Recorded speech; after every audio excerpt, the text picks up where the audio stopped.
Well, I just want to highlight that because how good a game it was, and it literally doesn't just come down to the one play, Mm-hmm. or like one play doesn't decide an entire game. Mm-hmm. And we haven't even talked about this. I think we both purposely were trying not to talk about this before, but it's like we've seen cornerbacks and receivers have that type of contact, those types of pulls. I mean, if that's a holding call, then they need to have a holding call on nearly every single play. And for me, in that situation, I think it just kind of put a bow on top on like what the whole theme it seemed like was for this entire season. So, yeah, no, I agree. For me,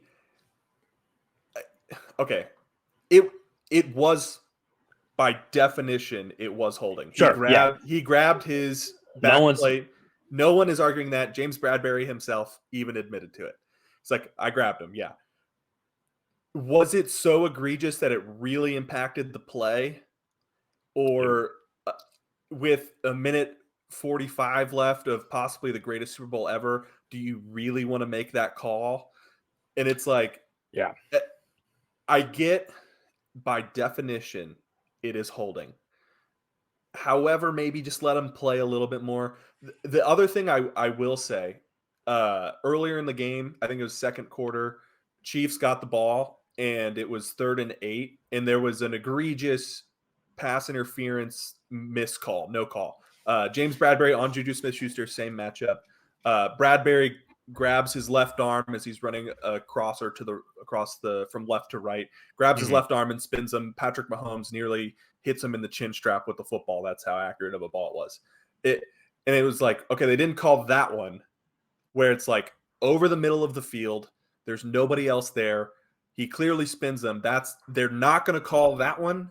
And then with a minute 45 left, you're going to call, okay, so he grabbed his back plate and maybe held him up off the line for a millisecond.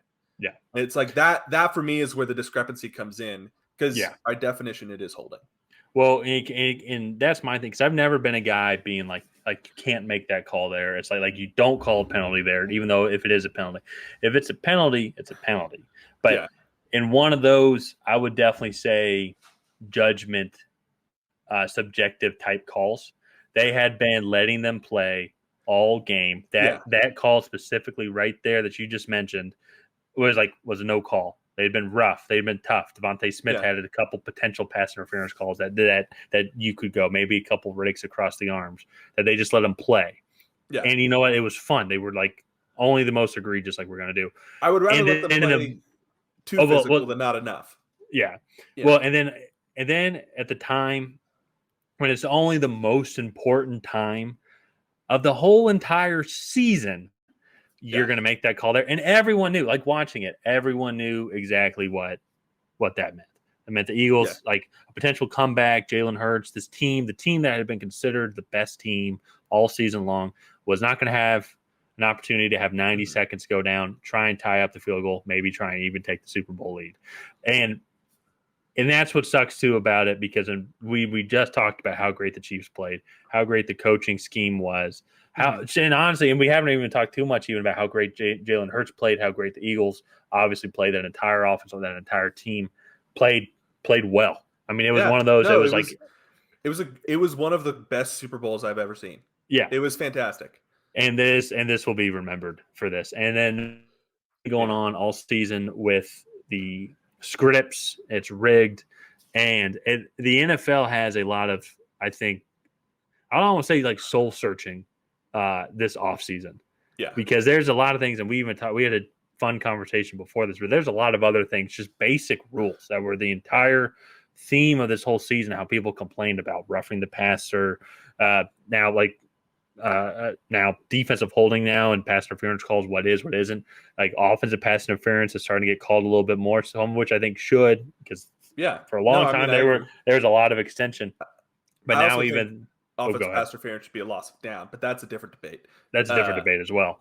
But even then now, though, there was several questionable decisions made about if it was a catch or if it wasn't a catch, which would be the most basic thing to decide. Like those should be black and white things. And yet there were 3 clear instances with the Eagles where all 3 of them were like completely up for debate. Like we have no idea what is a catch at all. And the NFL needs to they need to have some soul searching on how on the rules, on the officiating, getting things as clear as possible. Because these conspiracy theory tweets or talking points that I think some of which are very valid, like you have some points, are not good for the league, are not good for the brand.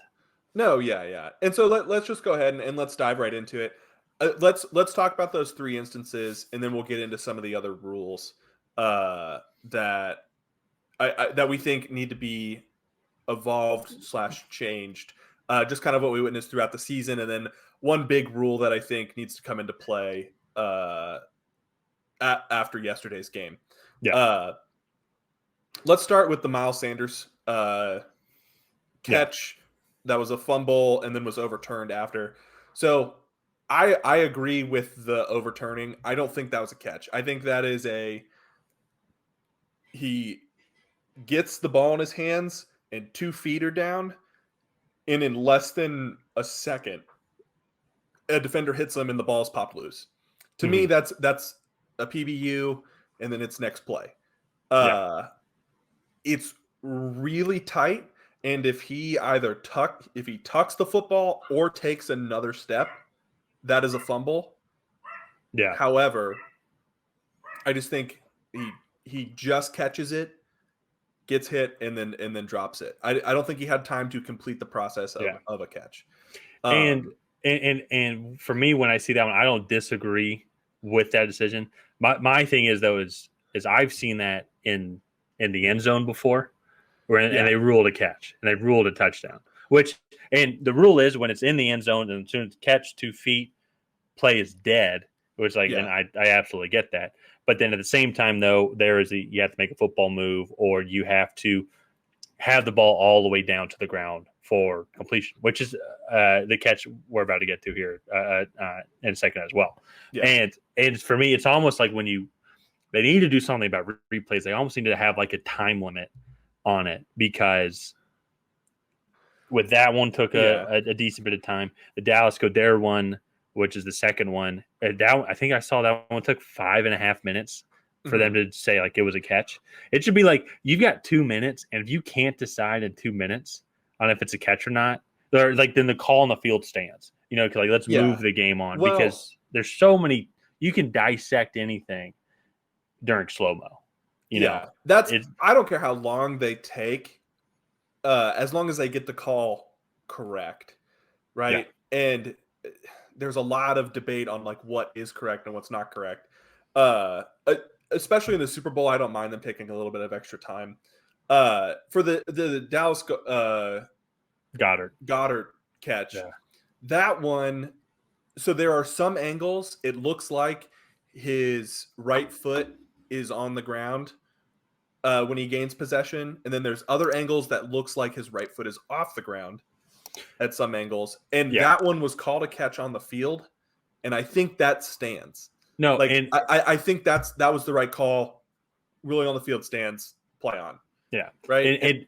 And I agree with that though. And I agree with that. My issue is though is like they dissect it down in slow mo, and all 3 the Miles Sanders catch, Dallas catch, the Devontae Smith catch, they take so long, and they look at it from such a slow mo angle where it's not in real time.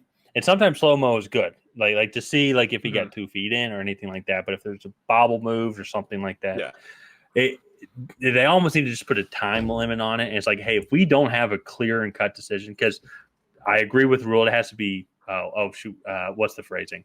What's the phrasing that they use for overturning calls?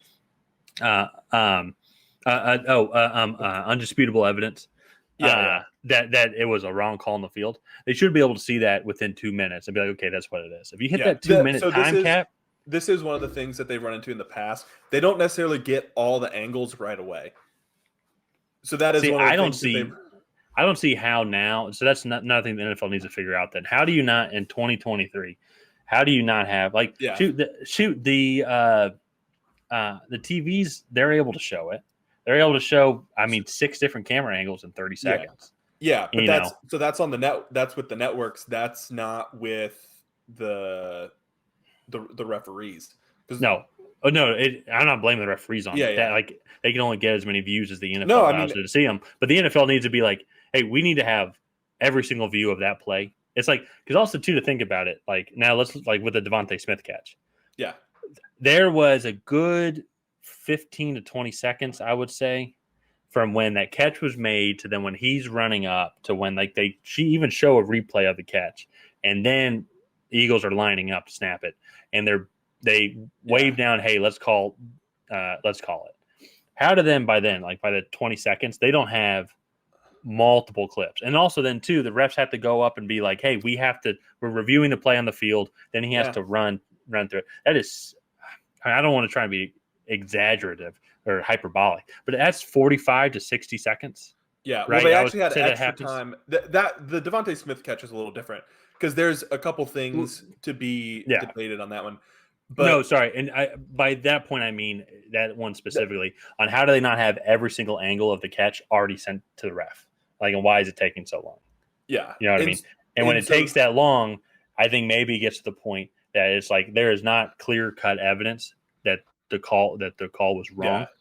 yeah. And be like, we are now looking for a specific angle to like prove us wrong, and maybe you're overthinking it. Well, that's so the one thing that they were trying to look at was the angle from the other side, and it took broadcast a couple minutes to even get that angle up. Yeah. Because they have them from the backside, which is the only angle I can find on the internet right now. Yeah. Or else we'd be looking at it. And they were just trying to find the other side to see what happens to the ball when Devontae Smith hits the ground. Yeah. And for me, this is where things get a little like weird because he catches it, bobbles it a little bit, pins it on his helmet. He takes 2 steps and then his knee hits out of bounds.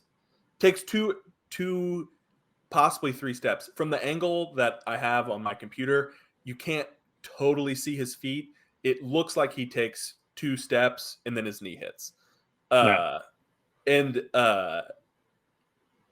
then the ball hits the ground and moves. And so also his knee hits out of bounds, not inbounds. Yeah. And that to me is like, so he bobbles it. So then when do you deem that he has full possession? Is it the first grasp or is it the double clutch? And then when the ball hits the ground, when the ball hits the ground, it clearly moves. It clearly moves into his body, No one's denying and that. it ends up in his left hand, right? Yeah. And so it's like, when do you deem he has possession? Then when do he has to have possession for the feet inbounds to count? And then how many steps after 2 is deemed a football move? I think there's so many. Yeah. The roughing the passer thing to me is I'm going to relate it back. It's gotten outrageous because they have so many different things to think about, right? Like you have to hit the quarterback, but you can't land on him. You can't spin him down too hard. And if you hit him anywhere above the neck, it's a penalty. So it's like, okay, you can hit him in this box, not hard, but enough to bring him down. And so it's like, so now you have this rule with the catch, and it's like, okay, so you have to maintain possession with 2 feet inbound, do the cha-cha slide, and then spin around, and then if it moves, it might be a catch. That to me is where there's just so many different layers to this, and I think the NFL needs to approach it this offseason and just dumb it down and be like, if he has 2 feet in bounds and then he takes a third step, I don't care what happens after that. It's either a fumble or it's a completed catch if the ball or the play continues out of bounds. And because then I think we wouldn't have these controversies anymore. Because even if there's questionable calls on both sides, like, that might not have been a catch, that might have been a catch. Well, okay, 2 feet in bounds, he took a third step, or his knee hits, which I would count the knee as like a half step in this scenario.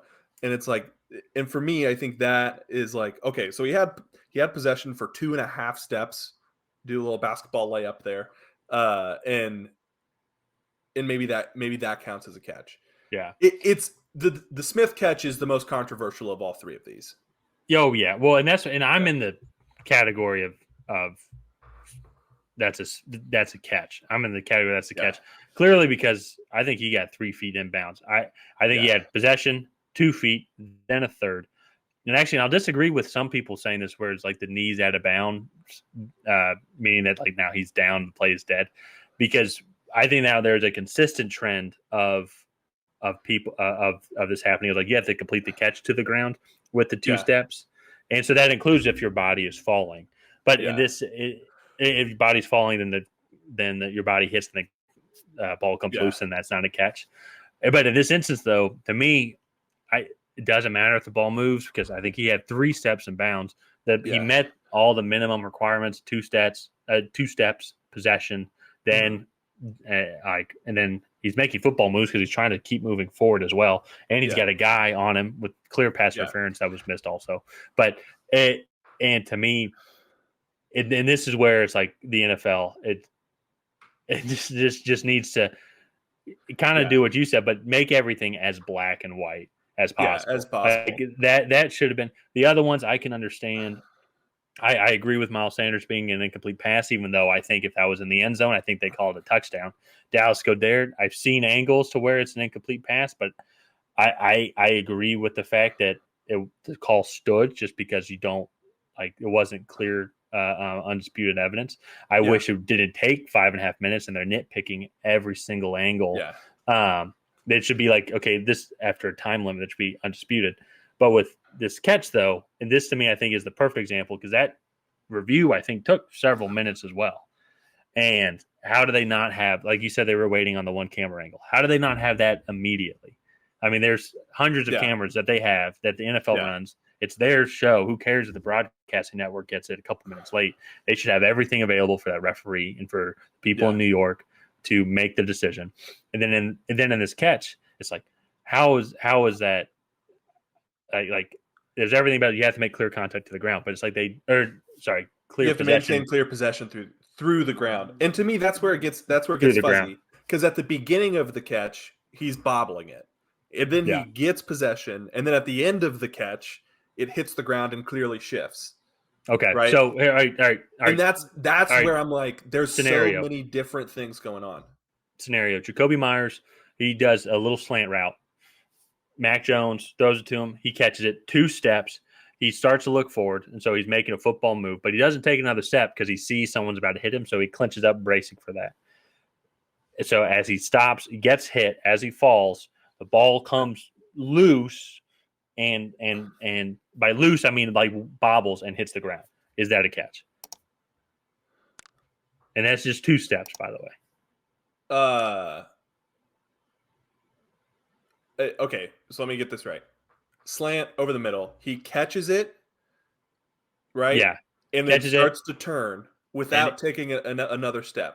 Yeah, well, he starts to turn while doing his 2 steps. Yeah. His qualification. At that same time, he sees linebacker coming over the middle. That's about to drill him. Before he takes a 3rd step, he just kind of clinches up, something like how Julian Edelman or Wes Welker would do to get pass interference calls. You know all about that. They didn't really clinches pass up. Interference calls. They would usually take. No, I'm just kidding. Yeah. But then before that 3rd step, he clearly has possession of the ball, cradles up, gets hit as he's falling down.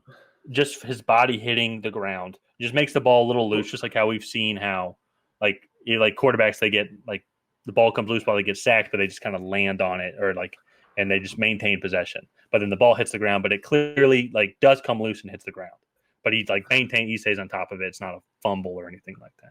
Yeah, that's hard. To me, it's probably an incomplete pass. He never takes a 3rd step. He does make a football move of turning upfield. Yeah. But in the same situation as Miles Sanders, he is also catching the ball and turning upfield at the same time. Well, he was in the air when he was turning. Both feet landed. Yeah, yes, but so he is in the air, both feet land, and he's turning as he's getting hit. Yeah. Right. And so to me, that's an incomplete pass. Okay, but in the Jacoby Myers one, where it's clearly catches the ball, takes his 2 steps, and while doing the 2 steps, he's looking upfield for his football move, and then he braces for a hit. And I feel like this isn't a weird scenario, like an exaggerated scenario, because I think this happens a lot. you're confusing 2 steps with 2 feet. No, I'm bringing all this back though now to then the Devontae Smith catch. Is he Okay. gets 3 feet inbound, 3 steps Yes. inbound, and then everyone's talking about how the ball is moving after he hits out of bounds, and they say it's an incomplete pass. Because he's bobbling it for the first initial part of the catch. He is clear possession. I mean, maybe if I'm just missing it. He bobbles it at first, and then he gets, in my opinion, 2.5 steps down because I count the knee, and then he hits out of bounds and the ball moves. That's where like this debate will for probably forever go on, because there will never ever be enough black and white answers on what is a catch and what isn't. Because some people will look at that and be like, well, he bobbles it, right? And then he doesn't survive the ground, so it's incomplete. And then some people will be like, yeah, but he had possession with 2 feet in bounds. So then it's like, so like, and that's why just the way I look at it and see, like, maybe I got to go back and watch the video again. But to me, I think he has possession of the ball and gets 3 feet in bounds. Yeah. And at that point, then it shouldn't matter. Yeah. If the ball comes loose. But and it's a good point, as like it's a forever conversation. I really hope the NFL addresses this stuff in the offseason because it's tarnishing kind of the experience, I would say, as fans. And I think we're all really feeling that from here. And so